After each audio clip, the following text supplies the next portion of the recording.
হ্যাঁ হ্যাঁ, আমি পাঠিয়ে দিয়েছি, আপনি একবার চেক করে নিন। বলছি শোনো না। 1 মিনিট। হ্যাঁ ঠিক আছে, চলবে, আমি এক্ষুনি করে দিচ্ছি। শুধু একটু ফোনে কথা বলছি তো আমি, 1 মিনিট দাঁড়াও না। আগে ওর পুরো কথাটা শোন, তারপর ফোনে কথা বলবি। ফোনে কথা বলাটা এতটা জরুরি নয়। বলো কি হয়েছে? তোমার ওষুধ খাওয়ার সময় হয়ে গেছে, তোমার তো শরীরটা খারাপ ছিল। আরেকটা কথা, কি খাবার বানাবো? তোমার যেটা ইচ্ছা সেটাই বানাও। ঠিক আছে।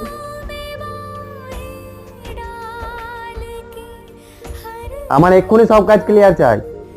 আচ্ছা আমি বলছিলাম যে, হ্যাঁ বলো না। এখন তুমি রাগ করলে না?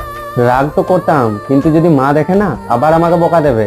বকাবকি তো আমি করবই, কিন্তু বেটা তুই একটা কথা মনে রাখিস, তুই কাজের প্রতি মনোযোগ দে ঠিক আছে, কিন্তু বাড়ির মেয়েরাই যদি খুশিতে না থাকে তাহলে কোনো কাজে কিন্তু সাকসেস পাওয়া যায় না।